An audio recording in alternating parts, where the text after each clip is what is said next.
Recording's running. We're go. We go. Well, good afternoon, good evening, good day. Bienvenidos to all, and a most glorious welcome to you on this 1st of May, otherwise known as Mayday. And also, we acknowledge our friends over in Ireland with Beltane. But Mayday has such a rich, rich history that how could we resist devoting a reading once again, as we did last year with our Mayday exploration. But today, because it lands on Mayday, how could we possibly not explore the myriad ways that Mayday, the 1st of May, has manifested itself throughout really the centuries. So today, on our live open mic, you're joining us here on Cultivating Voices, live poetry, for that very purpose, to hear the incredible interpretations of our friends that are gathering from different places around the world, literally in our Zoom room here today. And welcome, of course, to those of you whom we know are watching us live on Facebook as well. I'm Sandra Yannone. I'm your host for today, as I am most Sundays. Glad to be with you on this 1st of May. And I want to thank those of you who, I'd be very, very remiss if I didn't thank those of you who held a beautiful space for me last week, which was my birthday. And as I told folks in the room a little earlier, that Kim Ports Parsons, my dear friend, he said, Sandy, go take a little break. Go take a little break on your birthday. And so that's what I did. And there was a wonderful intimate gathering here, and thanks to Don for holding that space last week, an impromptu gathering reading to keep things going. Well, on that note, because I know you all will define the theme of Mayday, let me turn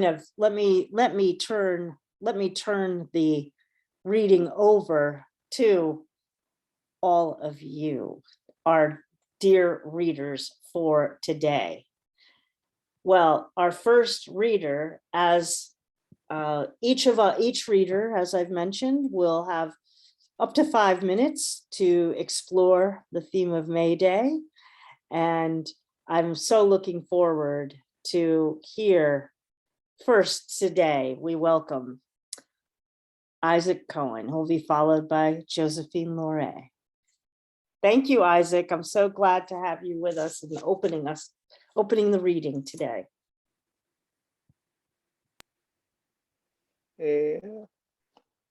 Thank you, Sandy. Thank you, Kim, and thank you, Don. Isaac Cohen, I feel love. I feel love. I replace to an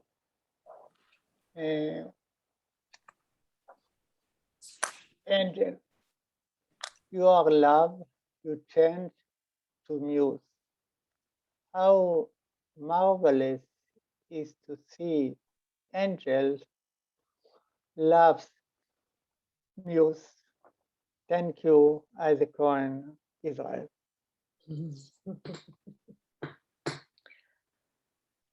There's nothing like opening with love. There is nothing like opening with love.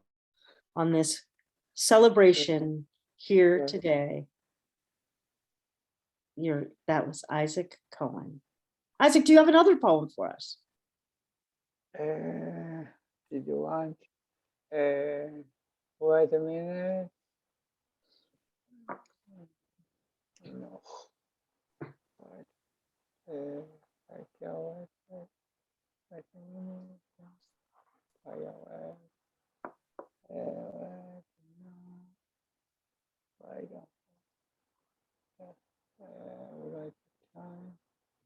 There's no pressure, of course. Wait a minute. Okay. Wait a minute. Wait.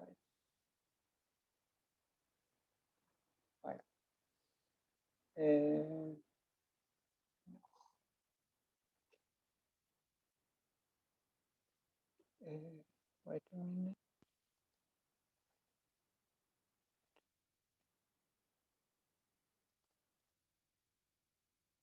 Folks, we are on the edge of our seats here Wait a minute. for our Mayday reading. Yes. To hear another poem from wonderful Isaac Cohen. Go ahead, Isaac. Wait.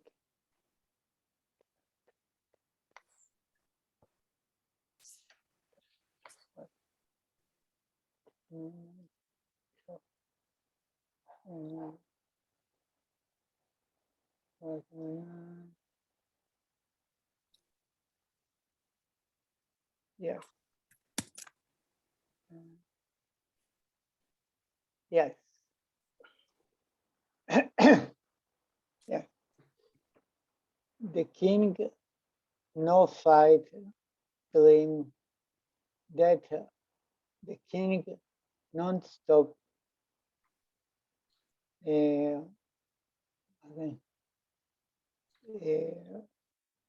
no. After. All righty, very good. Thank you. I find a new. I wanted to try to give you that full 5, that full 5 minutes, and it's all right. It's all right. All is well. And as I said, on this May Day, great way to begin the reading with a poem on the subject of love from Isaac Cohen. We move now to Josephine LoRe, will be followed by Giulio Magrini. Welcome, Josephine. Thank you. Happy May Day. Happy May Day, and it's great to be here. I'm coming from Western Canada, lands that were traditionally inhabited and traversed by many different Indigenous peoples. And I would like to acknowledge them and thank them for bringing language, culture, poetry to this land. Piikani, Siksika, Kainai, Nakota, and Tsuut'ina. And I'd like to, a lot of my poetry is based in nature, and I wrote a piece last year about the work that nature does that maybe we don't really think about. So the first piece is called Tireless Travail. Travail is a French word which means work. To hear the wind and know there are no answers. To see dragonfly in flight, singly or paired, double-winged, blue, green, butterfly of orange and rust, rainforest born, another black-winged, laced in white. To know that everything within this forest, this 1,000 shades of green and brown, is living. And when these plants lay down their lives, they nurture the next. They are always alive. Yellow jacket, mosquito, fly, mushroom frilling mossy stump, lily pads, golden smudges on the blackness of the surface of the pond. This pond created by beaver, the tireless travail. To know the pond created by beaver and not sea beaver, to know the tireless travail of creation. The next 2 poems that I'd like to share are both they were born of prompts by European poets. So the first one is a prompt by Pablo Neruda, and the second one is a prompt by Pessoa, who was a Portuguese writer. And so maybe it's a tribute to the work of creating poetry.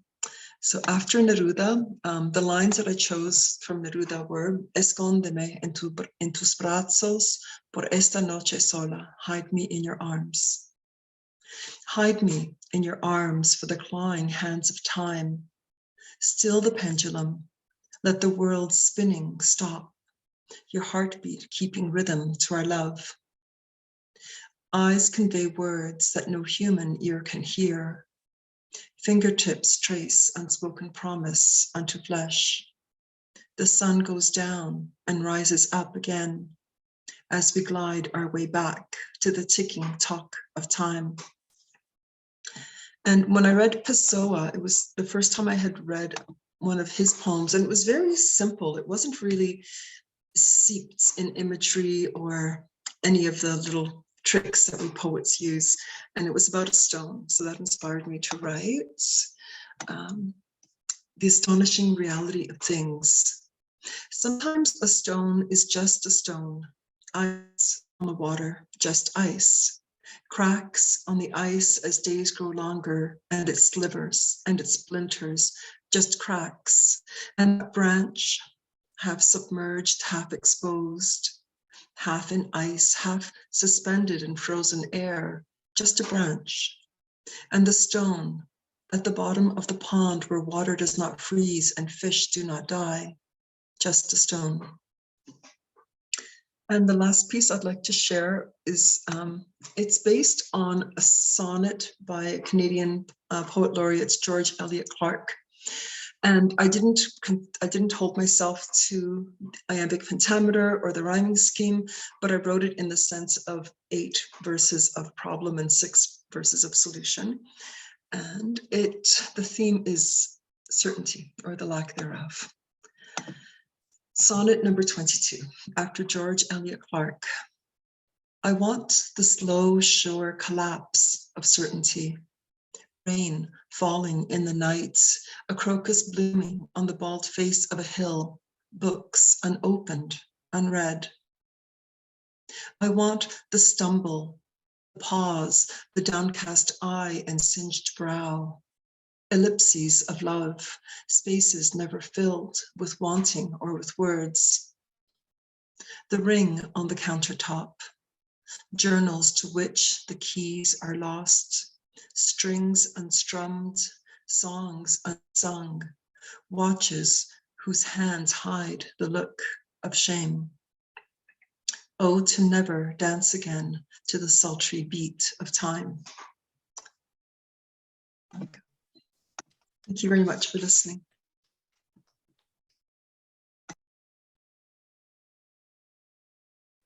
Thank you so much, Josephine.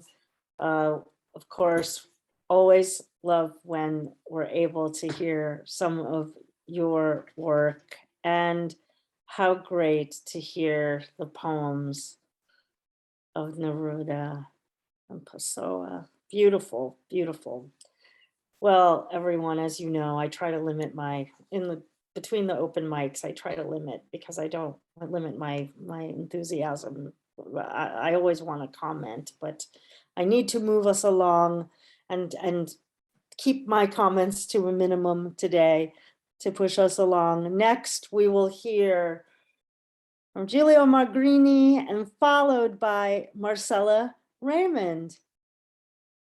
Thanks for being here. I'm so excited for your poems today. Thank you, Sandy. Overwhelmed with Josephine's work. My goodness. Happy Mayday, everybody. And buon compleanno e tanti auguri to Sandy. Coming to you from Pennsylvania today. My poem is titled No, You Can't Write Poetry. If you carry initials after your name, you cannot write poetry. You must first figure out everyone's wokeness, achieving perfect symmetry in a setting of smug confusion. If you are wealthy, don't you dare write poetry. If you are poor, you can write it because you are powerless and no one listens. If you rhyme, you can write poetry. You will aggravate everyone Your words a self-fulfilling prophecy in harmonious contempt. Write poetry that is amorphous, incomprehensible, and perplexing. The vapid will be transfixed by you, and the scholarly will ignore you. Your attempt to occupy a gloomy or cheerful preoccupation in poetry are hopeless, pathetic. These harmful effects of your human creative waste are excreted on our environment by your uncontrollable anal creations. Don't waste your time. Poetry is not your thing. It is not meant for your type of person. And what are you doing? Listening to what you think is poetry. You live in dissonance with poetry. Plans should be made, subscriptions canceled for anthologies and meds, for you cannot write poetry. You do not belong with those others who do not belong, for they are the poets and live in the ether. They breathe the air of the misbegotten angels, needing to fly in the polluted heavens, speaking the language of the dead and dying. But someone has to do it. And the person who was crucified this time cannot be you, because you cannot write poetry. We have poets for that.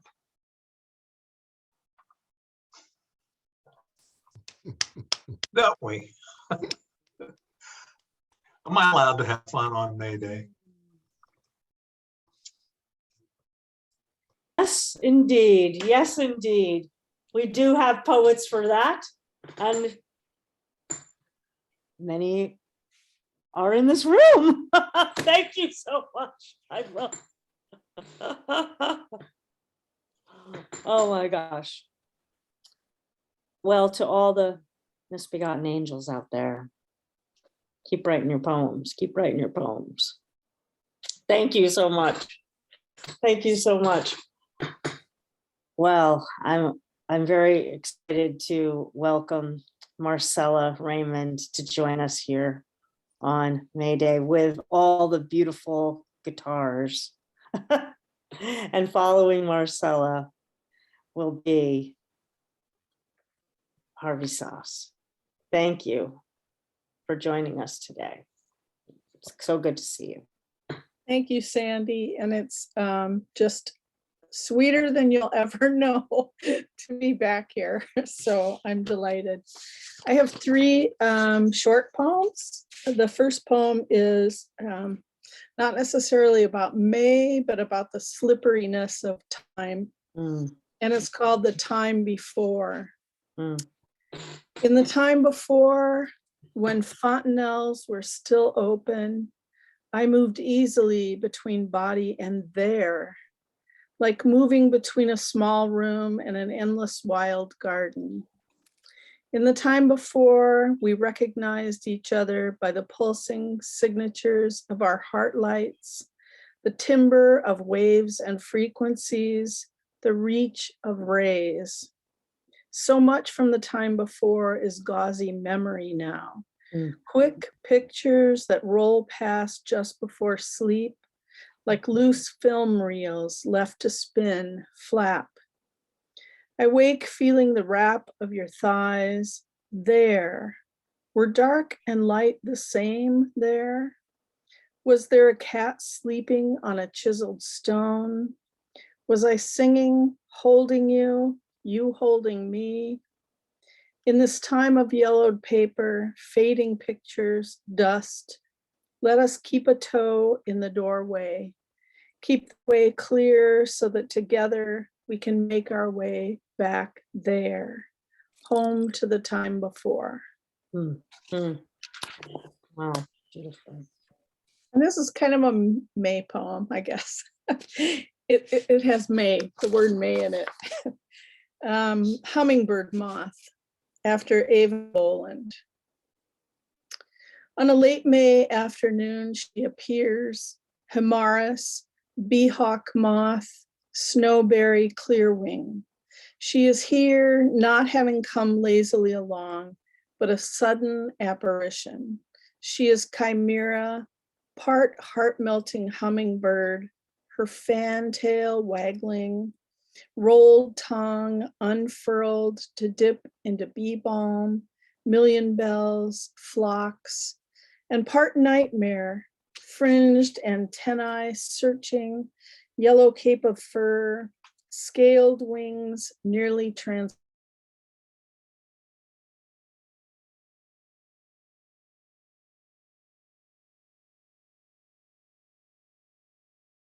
To drop on themselves in silk, wait for spring. I am elbow deep in a thicket of tomato vines, knees clicking like cards on bike tires, when her hovering stirs a vibration along my spine.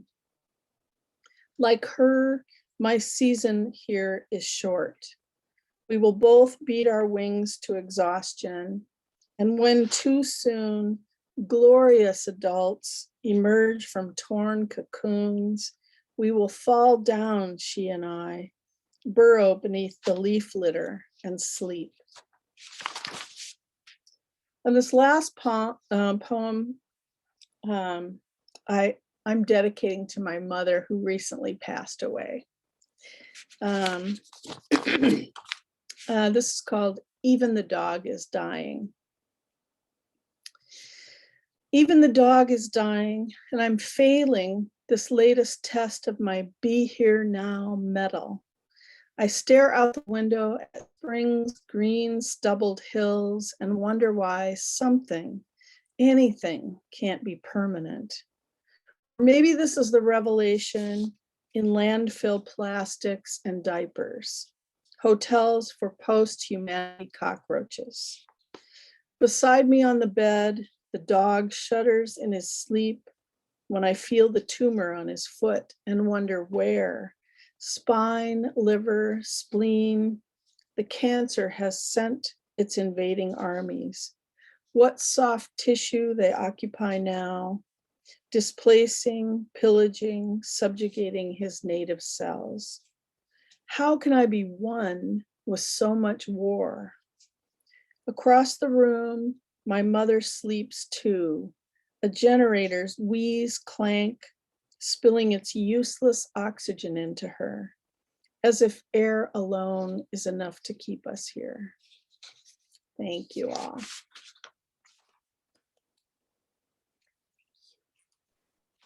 Thank you, Marcella. And it's again, I share with you in the memorial need to reflect on the loss of beloved parent. Thank you. Thank you. And I want to also say, what a great idea for a future reading where we would choose a word. Like it may, when you said the poem has the word may in it, I was like let's have a reading where we choose a word and poem has to have that word in the poem. I think that's okay. Let's write that down, Kim. Well, thank you again, Marcella. Thank you so much. Next, we move to Harvey Soss, who will be followed by Bill Nevins. Welcome, Harvey. Great to have you with us today. A pleasure to be here. And Rumpelstiltskin is my word, so go with it.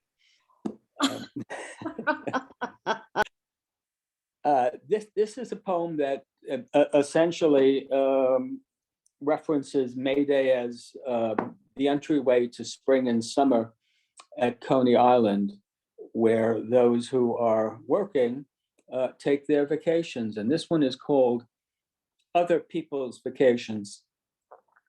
I collect from Pinterest photos of other people's vacations, which I pin to the corkboard of my brain, substituting my face for theirs.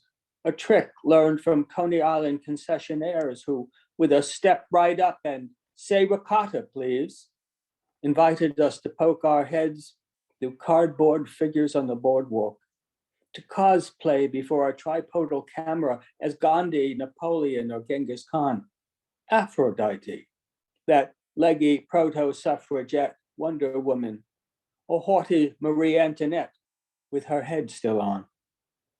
Our choice of notables out of history or legend paraded past us by these sideshow grifters, and waving our dollars, we jumped at the chance.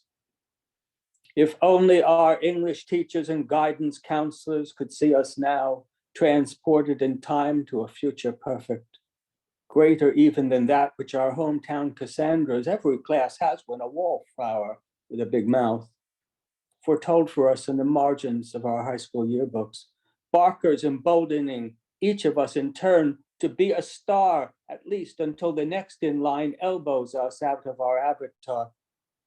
As might have been predicted had Priam's daughter accompanied us to the beach. Shape-shifting without recourse to Weight Watchers, before we're forced back into our daily selves, a half dozen or so cutouts for each gender to choose from, for little more than the price of a footlong. Oh, ye gods and goddesses, which character to choose, enticing us with the persistency of the flu to cough up the last of our Nathan's money, for the privilege of representing for one precious eye-carrying moment on a gold-drizzled day, something of the world's best or evilest. Goodbye, fries with double hot dogs, kraut, and mustard. Even now I can say it was money well spent. World's strongest man was the representational cutout of choice for our pair of 98-pound weaklings, father and son, and mother wishfully, your daddy is the world's strongest man, saying it runs in the family.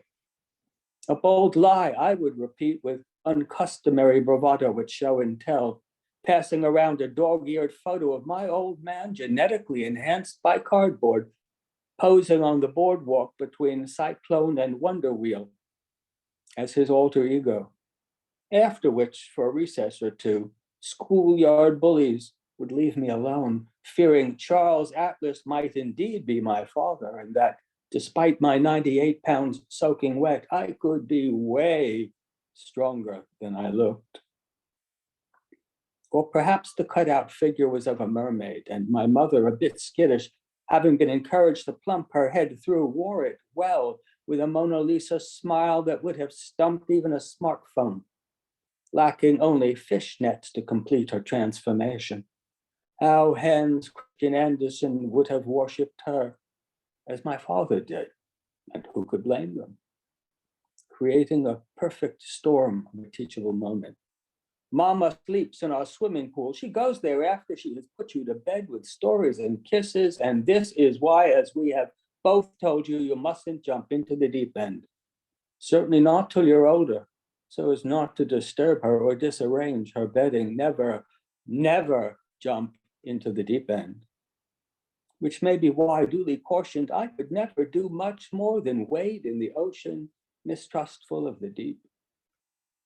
I do, however, enjoy plasticky albums and slideshows of others' deep sea crossings, places I would never go myself, places to which they have been trip advised. Not quite agoraphobic, I can visit their dens or living rooms and endure their shameful boastings of, there I am with a lion, there I am, pal, aboard an elephant, or climbing Kilimanjaro, sightseeing at Shwedagon Pagoda in Yangon, Myanmar, Shan Palace in Zippor, rubbing the belly of the golden Mahamuni Buddha in Mandalay. I keep to myself that father once was the strongest man, not looking to embarrass those whose fathers weren't, having come round to my mother's way of thinking. And that mother in turn was a mermaid, and that minnow by comparison, myrmidon to another's Achilles. I still cannot submerge myself in anything larger than a bathtub, one with clawed feet poised and their support. It seems all my friends are globe checkers of Homeric proportion, or at least have committed to memory and photo paper episodic globe trekking, intrepid travelers, deep sea divers, Iliad and Odyssey memorizers, mountaineers with selfies of self-acclamation. Through them, I can see myself in Kathmandu, uncontroverted hero of my own travelogue. Another's pith helmet becomes my pith helmet. There I am, logging adventures, clicking lions from a jeep, fearless as King David. And yes, that's me hauling my frozen ass up Kilimanjaro, determined to make it or die trying. More hands-on than Hemingway, younger by decades. No one, whether common boardwalk tough or Jim dandy featherweight, would dare kick sand in the face of my father's son, reputedly way stronger than he looks, heir to the genetic disposition, and I have the proofs to prove it, of the world's strongest man.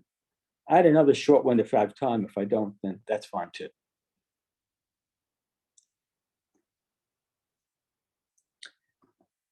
Could you hear me, by the way, or?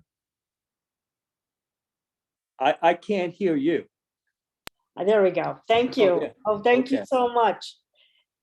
Yeah, I think we should, thank you. Yeah, I think. That's we fine, should- that's fine, that's fine. Beautiful. Wow. And please look at the chat, the comments in the chat. The world's strongest man. I think of so much about, it made me want to think that the word vacation might be a great word for our exploration word. Everybody has to have the word vacation in contrast to this idea of work. And also, I'm really reminded, so true to what you said, that for decades and decades and decades and decades, time immemorial, Coney Island, particularly at the turn of the last century, was where the workers would go for their day, for their vacation, and a respite from the absolutely abject conditions that they were working in. And of course, I'd be remiss if I didn't mention that Harry Houdini and Bess Houdini were there performing in the earliest days of Houdini's career on Coney Island. And Woody Allen supposedly was raised under the Ferris wheel. Not the Ferris wheel, the cyclone. Yeah. Well, Coney Island would be a whole nother great exploration. Thank you so much, Harvey. And wow, what an epic poem. Thank you. I'm glad you enjoyed it, because I rarely have the time to read it. So, you know. Well, next we will hear from our good friend Bill Nevins. I was just talking about Albuquerque, and then you popped into the room. Oh, So it was beautiful to have that happen. After Bill will be Sandra Kleven. So take it away, Bill. And here's to you on Mayday. good to see you, Sandy. Yeah, here I am from Albuquerque, from New Mexico, where we have the biggest forest fire in the United States raging at the moment. Firewall. A brief parting from those dear is the worst we have to fear. So said William Yeats under Ben Bulben. Flames broke the ridge line just the other day. I would leap. I would skydive if I could. And now the winds whirl screaming so near to Beltane. We would run away, but we daren't leave. For this place is where we need to be. If any fallen sons or daughters, their parachutes reversed, are to raise their voices from stark caskets, urns, and dust, from the iron stars' unsleeping rust, to sing to you, to sing to me. If any dead hearts beat or burn, if there be any new truth we might yet learn. Curious as is any mountain cat. If any horseman, his head in his hand on his hat, does not pass by this time, but after all, pauses to listen, to speak, to draw near, to see what new revealing blaze might vault that silent, smoking wall of fear. Well, that's one of my lighter poems. I think I'll do this.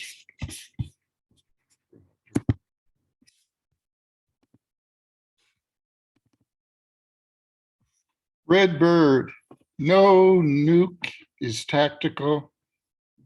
Mayday, Mayday, Mayday. Tome Hill or Vinegar Hill.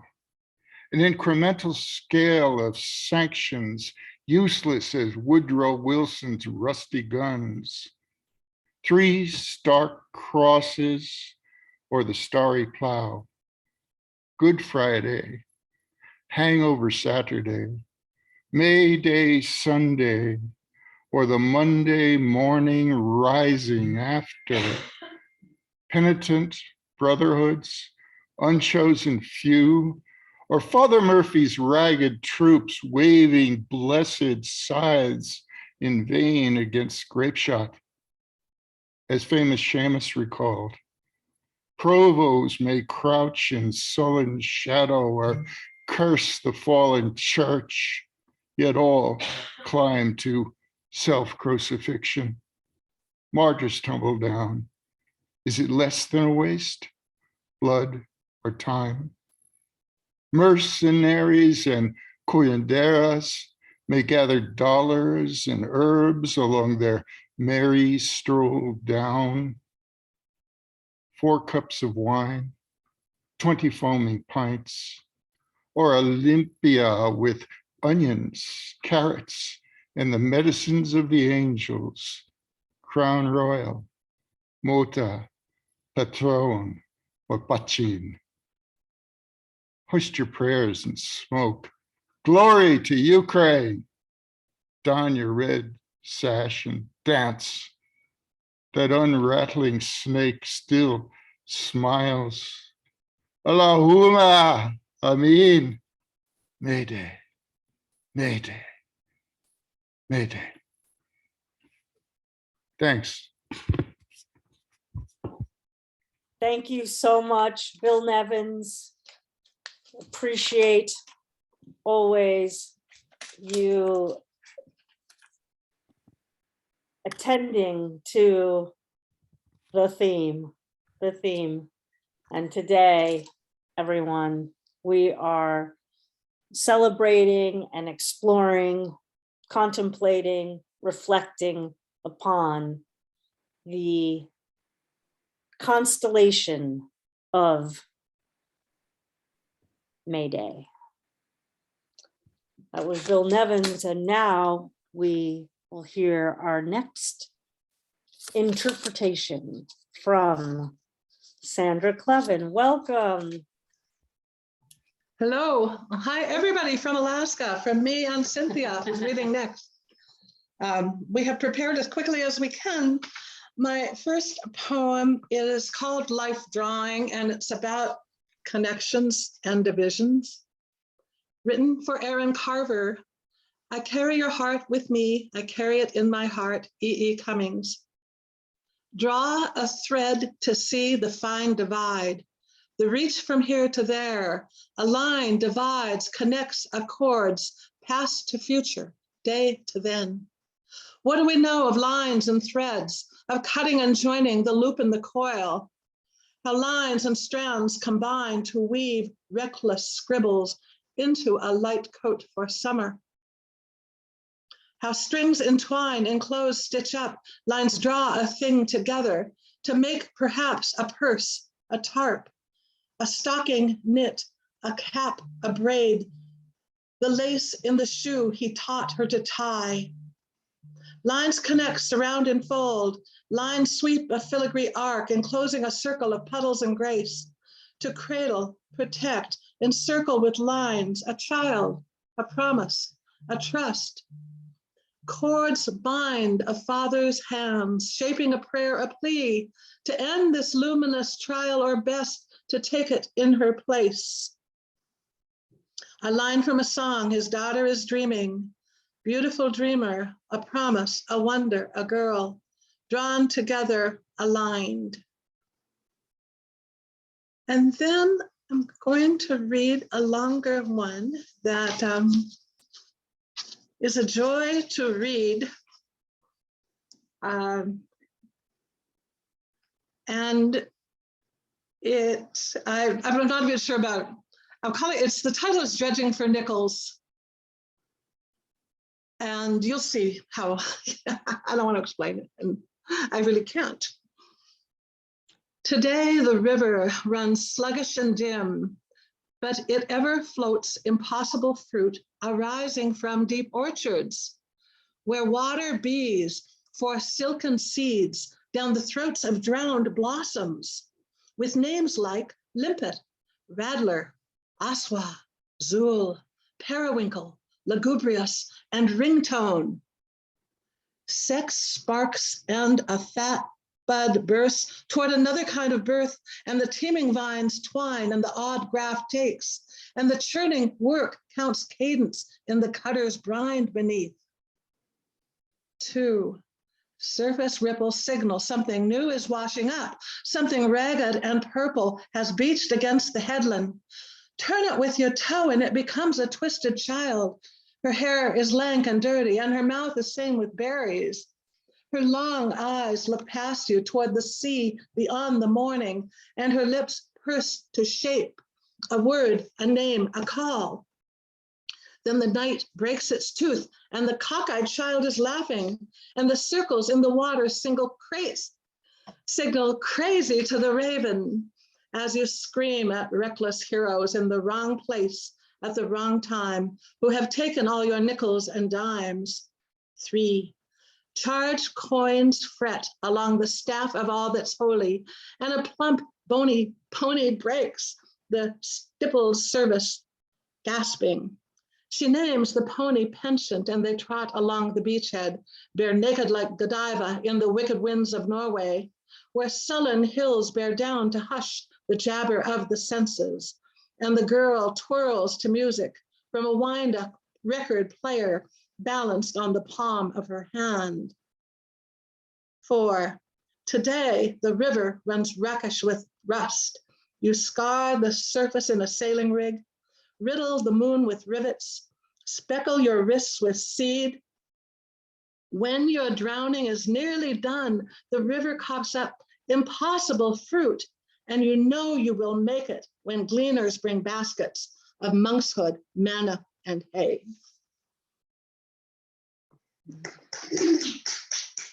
Thank you.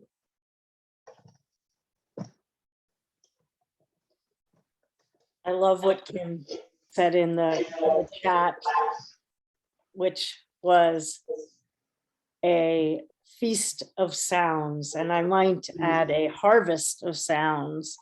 Well, I also love when poets come in tandem on the show, and it's fabulous. And if we were to give a prize, it would go to Sandra and Cynthia and Leslie. You all always come in a beautiful package together, and we're very grateful to be able to hear next from Cynthia Steele, followed by Scott Norman Rosenthal. It's great to see you, Cynthia. Thank you, Sandy. We are here in Alaska and Athabascan territory, just to recognize. And this is a fishtail. Don't reel, wait. Don't push, wait. Okay, now reel. It's okay if he struggles a bit. Even let him jerk the line. Give a little. You need the strength when he comes. My new surgically altered hand. thinner than the other, technically one bone short. Carpal, metacarpal, replaced by an unwitting arm tendon. Refashioned for its new job, cushioned between bones, seams healed. Its scar carefully running between the veins of my lower thumb, whitish now. With the newly formed Frankenstein project hand, holding the pole, the reel, the other, still in need of surgery, seems stable enough. I make concentric circles around the reel, but only as directed by Paige. Her slight boyish figure, tough as a young man, swells my heart, pride of all women who take on men's vocations. I look to her as a mother might on a feisty daughter. She does not begin to grasp my pole. Her eyes exude confidence. She does not ask if I need help. She would know.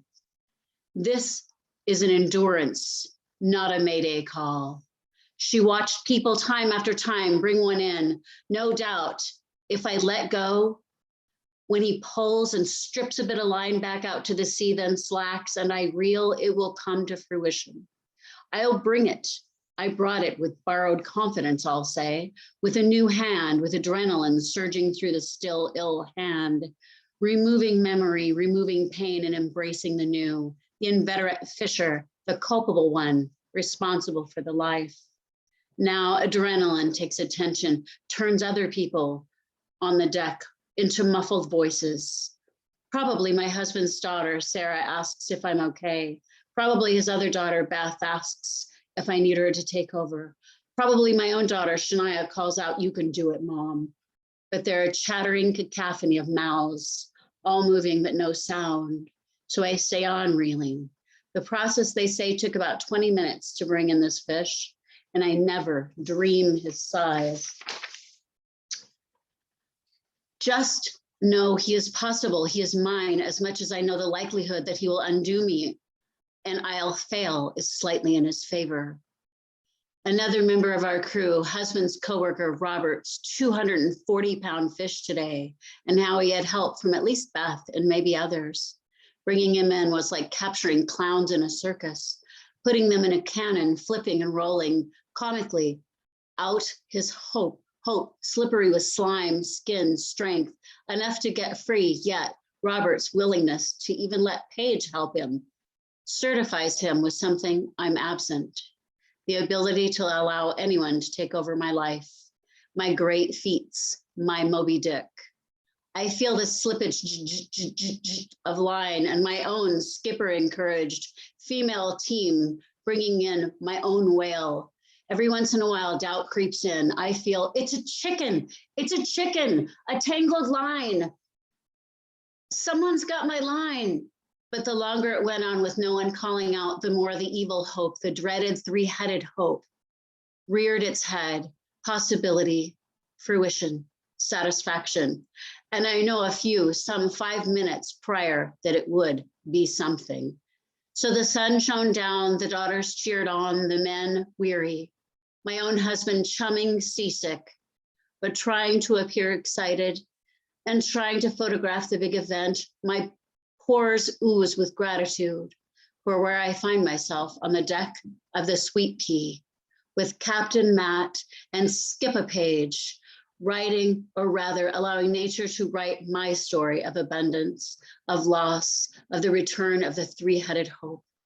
On this day in my 50s, when simplicity has returned and my confidence in life and my strength has returned and apparently the halibut have returned. So I bring the line not within inches, but all in for the captain and skipper to throw, pull, launch the massive fish into the boat against his wildest wishes. I'd sung "Fishy, fishy in the sea, won't you come and bother me," my childhood song when I fished with my father, before the bullet that chewed a hole into the back of his skull, before the time when things went bad for him, before my string of stepmothers, when he and Uncle Sal brought their 2 tow-headed kids along their boat, the Laura Jane, the one that got away from my father. And father wrapped his arms around me to give me his then confidence, to tell me, "You can do this, girl, you can bring her in." And I, with hope, believed it so. Over and over, each time I fished with him, I believed. Yet over and over, we moved away from him until he was like a distant memory, whose fading figure still encouraged me at the line when I reeled. The fish, certified enormous, if not the largest catch of the day, and female. It's a she, a gigantic she, hooked on a pole, slurfed up to the craft, gray bumps on one side, slippery, smooth ivory on the other. The skipper hit her maybe some 5 times on the head because she was tripping people, her tail a hazard of slippage. I knelt upon my catch, forgetting hands, forgetting fathers for a moment. The begrudging giving of a life, bragging rights of an over 200-pound fish would be mine as we traveled to Homer, to Soldovia later in the week, the story of endurance to be shared and reshared by myself and the crew, growing a bit heavier in the retelling. Sure, Roberts may have been bigger, but the statistic anomaly of bringing in over 200 fish in one outing hadn't occurred in 10 years, which gave us all reason to hope. An 80-pound by my daughter, hope all around, and perhaps the environment as well, healing, growth, evidence, and science to back the enormity of wealth we all share. Good life, good fish, and those 20 minutes of incoming catch took me so far out to sea. There was nothing in my mind but the strength of one fish and the will to bring it in.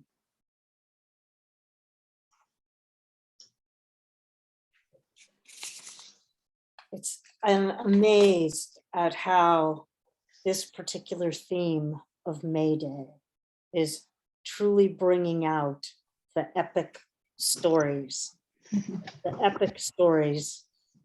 Thank you so much, Cynthia Steele. I couldn't help think about another poem another poem as you were reading, which was Elizabeth Bishop's The Fish. Yes. Thank you so very much. Well, next we move from Alaska all the way back across the continent. Across the continent. And to hear from Scott Norman Rosenthal. I wish you well on this May Day, my friend.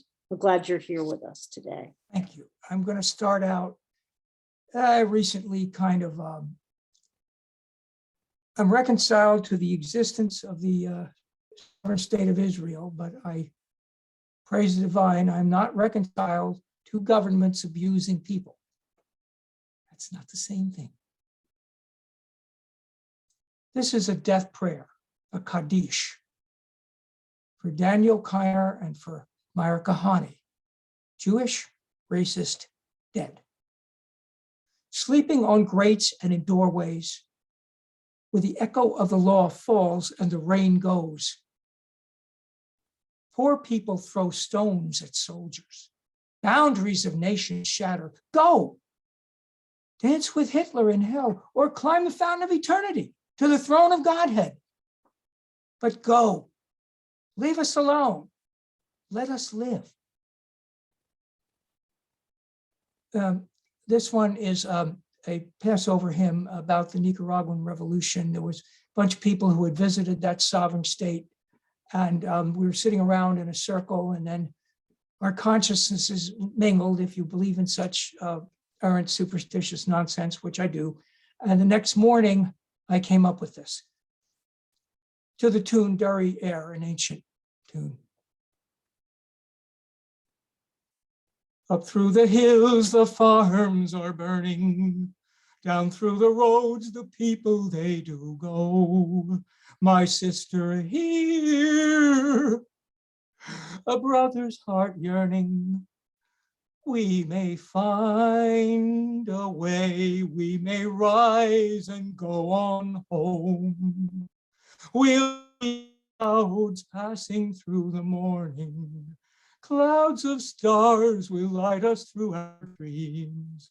Still the winds, the seasons are turning as we live the people will go free. That's the short version because I'm going to sneak in something else. As I and a number of professional people discuss, some of them actually have like degrees and stuff, you know, MD, PhD, you know, stuff like that. People with problems such as mine, we don't need a new group. You can put the word neurodiverse on the shelf, or you, I don't care if you use it, but I ain't going to use it today. This is the day for unity, not labels, not divisions. You know, I decided I was not going to let them kill me slowly and horribly if I had anything to do with it. And I was going to try to go out there and make sure they did do other people. So anyway, I realized certain things. This happened. Left off port side brawling, left off steamy siren dreaming. Shores rise through the morning's tide, a sailor comes home from the sea. Swells abroad, we run along, we'll be spinning wheels for speed before we reach the old front gate. Sure as sailors turned in from the sea. Tell of strange, tell of hidden, tell of great monstrosity. Smiles and frowns round every word as a sailor winds through from the sea. Is this earth, these very hills, roads may come to be. Far fair windows send along, a sailor does hope from the sea. And that was for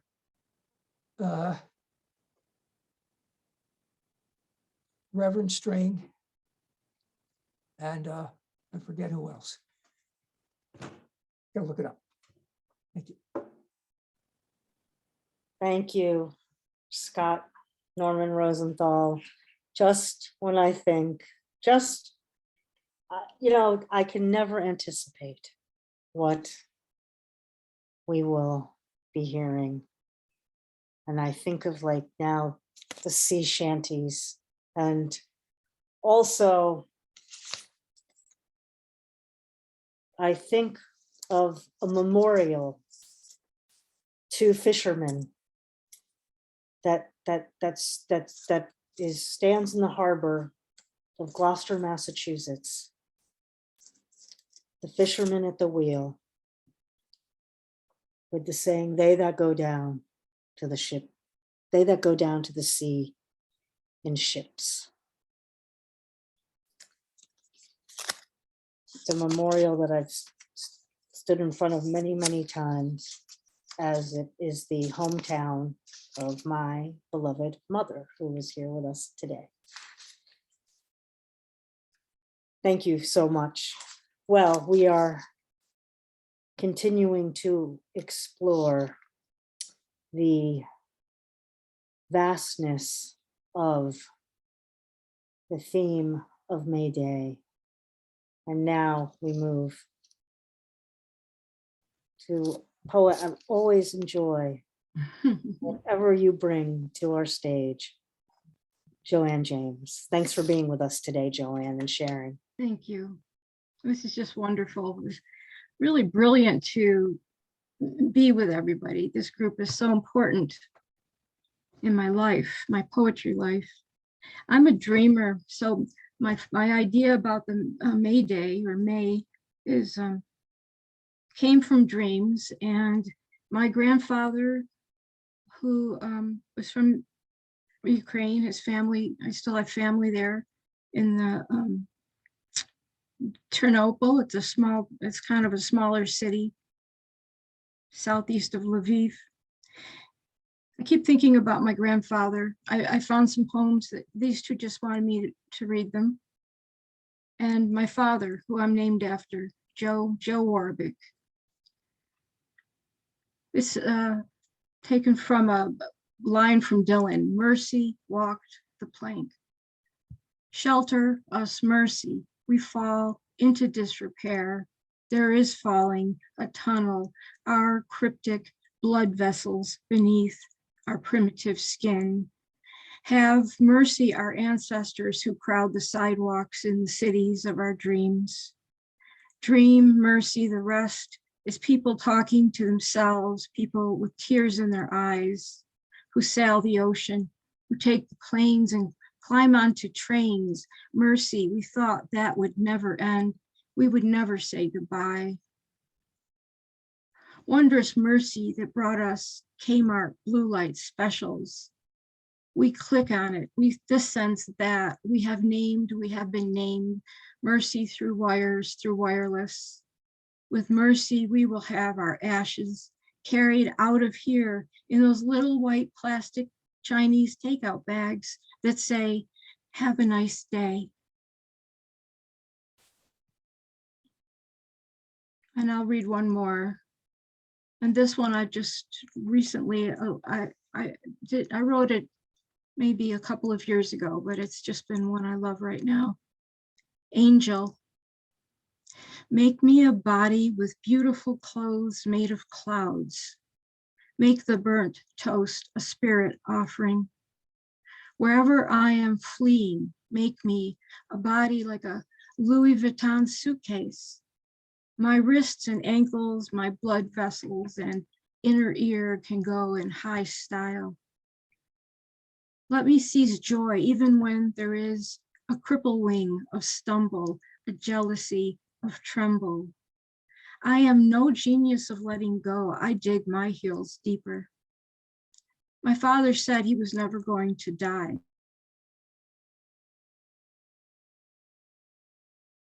Punk and liar, bramble heart, make me something sturdier, a body like oak trees, not fireflies. If I miss my chance, will there still be revolution, speeding down the wilder roads or praying from rooftops? There's a basement in my heart and it's full of junk, a cheap carnival of chaos. Angel, make me a potion that'll give me wings. Thank you.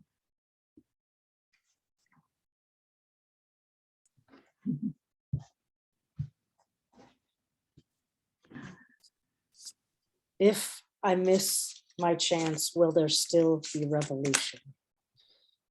That may be, for me, the line of the day. The line of the day. As I think about also the connections to union work, union labor, and the fight, the continued work toward justice, for fair wages, just wages, and how many people have worked and created revolutions to have this thing we call work be a safe, fair, and just endeavor. That line, yes, it's going to stick with me. Thank you. Thank you so much, Joanne. Can't wait for the next time you're with us for whatever theme. I know whatever theme. And also be sure to check out the visual art that Joanne posts from time to time. Appreciate you being here today. All right, everyone. We are to our final two readers for this afternoon. And I don't know how I did it, but I was able to conjure up Patrick Lodge for today. It's so great to see you. Yeah, good to see you and everybody else. Fantastic day. Okay, so I think I can probably fit three poems in. Hopefully, I said I didn't have any May themes, but actually they are May themes, so that's great. And the first one is called the May Crownings, and I have to explain. I grew up in a Catholic community in the 1950s in South Wales, and one of the big events was the May procession, in which school children carried the May crown to a statue of the Blessed Virgin Mary on the altar. And I was chosen one year to carry the cushion with the crown on it. But at the same time, I was carrying the polio virus. And this is my last memory, really, of those days before I had polio when I was 6. So this is called the May Crownings. Twice chosen was I that Mayday morning, as we prepared to process, shoaling like holy minnows in the corrugated green space of the church hall. 6 years old, tight buttoned into velvet and silk, a page boy, hobbled in buckled patent, I stepped out towards consecration behind my blue Virgin Mary. Or Siobhan, Philomena, Fionnuala, the fading schoolyard faces which stare up from the photograph now like evidence of a past atrocity, reject naming.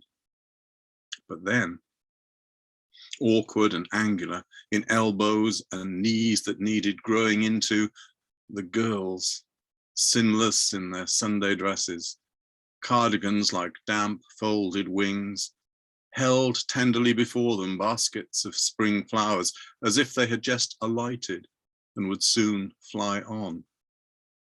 Innocent still before heaven, I thought the world was in that church waiting for me. A crown on a cushion the color of a bruise. I carried it past stations of the cross and statues, calipered by canyons of parishioners. Salve Regina, they sang, Salve Regina. At the node of the aisle crossing, we paused. Priest and altar ahead, sunlight streaming through stained glass behind, coloring me purple. In me, an unwanted destiny, howling through my blood, coursing like hounds after hair, hungry for neuron, nerve. Marked by chance as elect in that congregation, no longer carrier, but victim in this place of God, where chance and choice were empty vessels. I raised the cushion straight arm achingly high. The Mayflower and thorn crown and me, as one in the dark pooling at my feet, a gnomon, shadow casting into each footstep taken and left to take. And the second poem, of course, Mayday, today is International Workers' Day. And this poem was actually published first in the Morning Star, originally the Daily Worker, the Communist Party newspaper in the UK. And it was about a church I visited where the dissenters of the area were forced in the 19th century to attend services in the Church of England by their Church of England landlord, or they would lose their job. And it's called The Respectable Working Class. Week in, week out, I give my labour for next to nought. I've doffed my cap threadbare, tugged my forelock so fierce my hairline recedes from the back. I've seemed grateful for mistress's sawdust buns, for master's leaking roof above my head, where I wake each sun up practicing my yokel grin. Come Sunday, they want much more, want me to deny my own self. I draw the line at that. I'll go, sit in the pew, bide quiet, think, more pigs, less parsons. I pull the curtains across the window of my soul. I become opaque. They prate on about heaven's rewards, while I think of Jenny, warm under the down. And afterwards buttered toast, scalding sugared tea, the smell of her on my skin. I hear the choir sing, the rich man in his castle, the poor man at his gate. Amen, I'll say, and look pious too, but mark this and mark it well. When the time of tribulation comes, the first will surely be last and well on their way to hell. And the last poem, which is a very short one, is called An Anniversary of Flight, and it seems to have nothing to do with Mayday, but I wrote it for my wife, Jill, on her 55th birthday. And unfortunately, she was taken into to hospital today, Mayday. It's called An Anniversary of Flight. 40 years on from the first birthday we shared, you let go your heart, loose and light as a balloon, it flew up, would have been free, but I reached up, blind, caught it, held it tight, feeling still the tug of the taut line, the promise of airy uplift. Thanks, everybody. Thanks, Sandy. Happy May Day to everybody. Happy May to everybody. Bye. Wonderful to hear, of course, from Patrick Lodge. Thank you. And I know you've got an event coming up as well soon with the poetry of Dylan Thomas.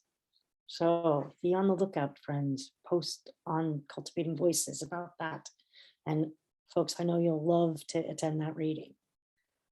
Well, our final reading for today is from Don Krieger, and I'm very glad closing out our Mayday readings with, I know you've got poems on every significant theme, and I have no doubt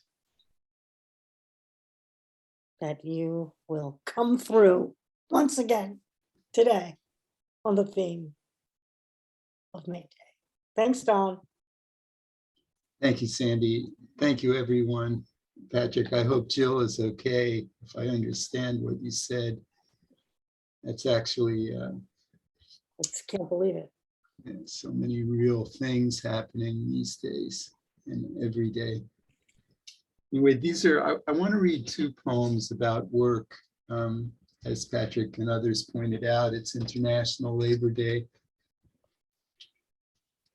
This one was actually, this was translated into Farsi. It's appeared that way.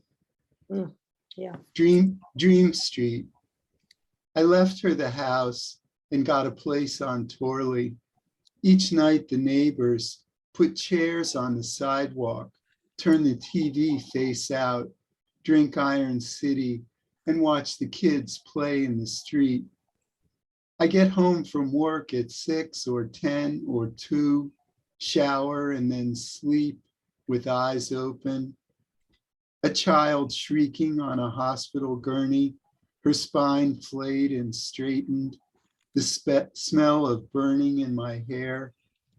A new mother life-flighted from the mall, brain shifting in the scanner, crushed by bleeding while we watch.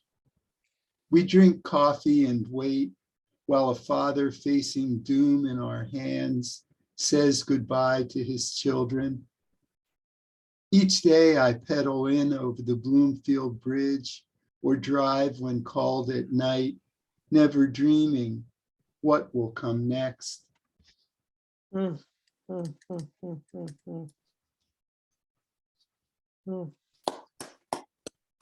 Upward mobility. Summer nights we heard shots down Larmer Avenue.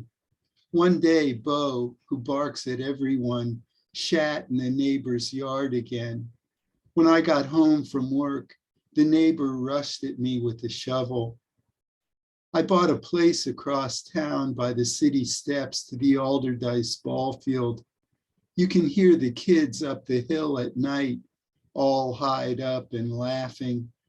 I often hear our neighbor plinking away with a .22 at the hillside beneath their feet. When the kids piss in the parking lot and I ask, take it elsewhere, they come back, I'll kill you, Kike.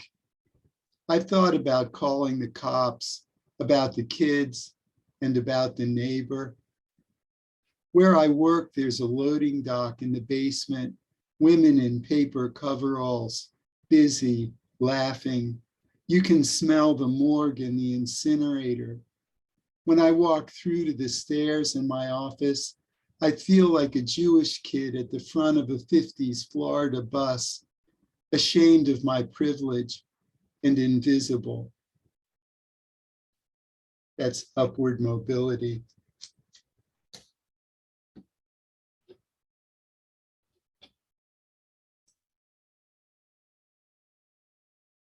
Thank you so much, John. Again, I'm always grateful when I see that you have added your name to the open mic list, because I know you're often respectful in not taking up the space. And of course, we are all the great beneficiaries when we get to hear your poems. And as you'll see, Joanne said those poems should be translated into all languages. I couldn't agree more.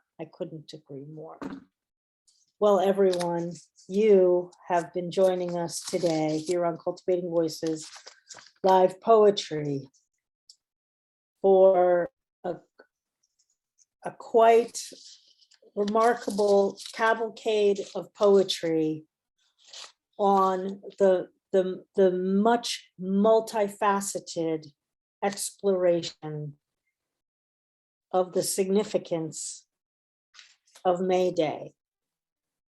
We've discussed poetry as a labor of love. We began on the theme of love. We had poetry about the labor of love.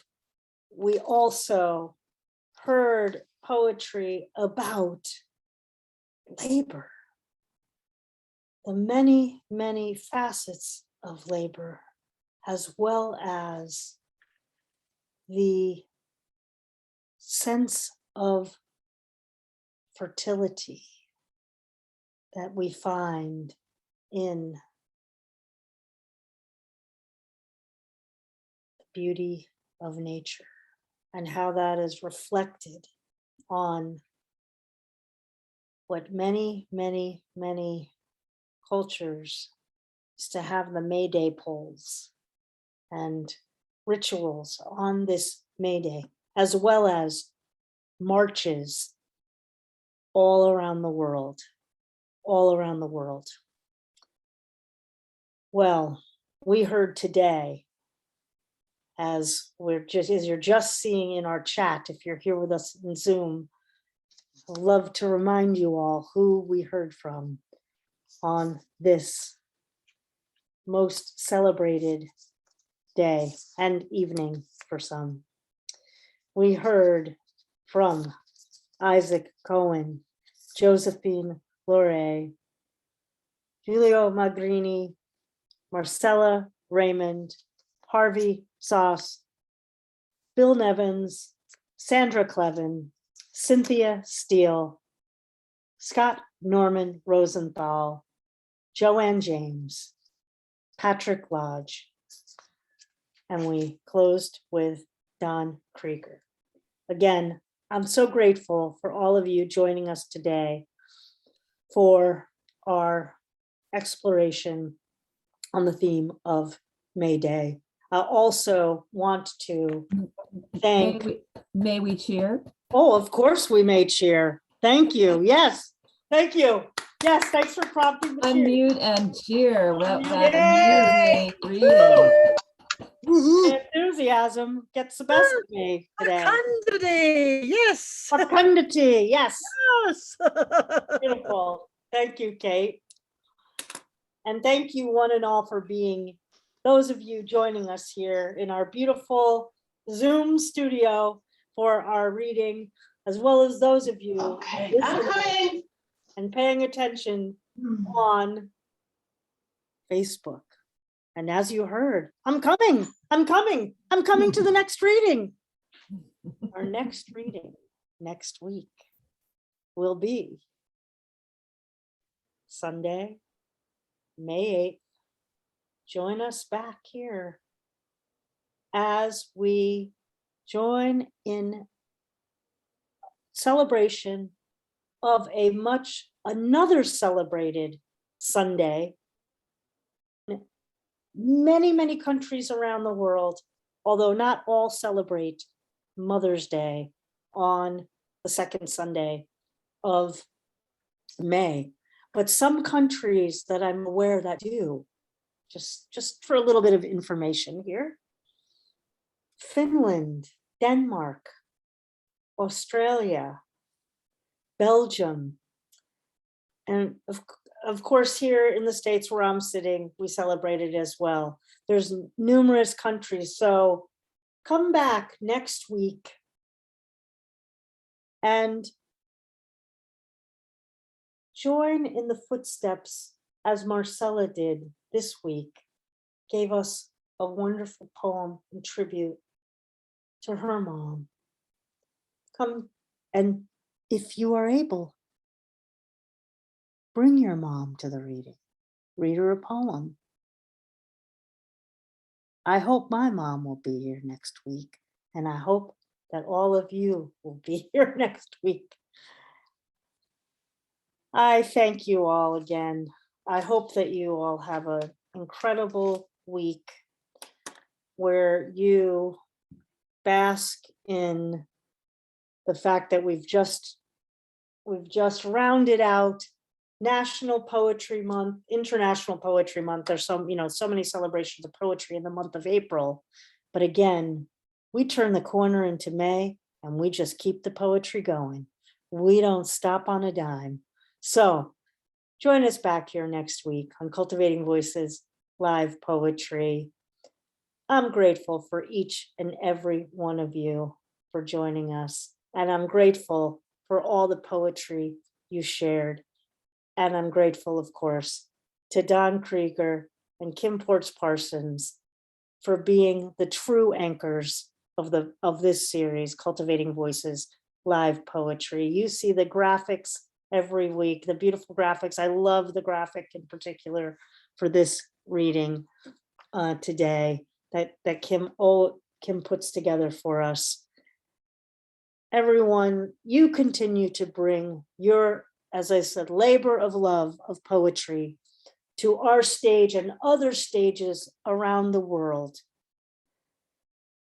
And it does make a difference in our humanity. It truly, truly does. So as I share with you every week, please take very good care of yourself. Please take exceptional care of your beloveds. And we heard, many of us are in caretaking, are in vigil modes, are attending to our beloveds. And of course, throughout all of it, continue to write your remarkable poetry. And of course, we're here to listen. Again, I hope to see you all next Sunday. All my best to you. Here's to Mayday. Here's to Beltane.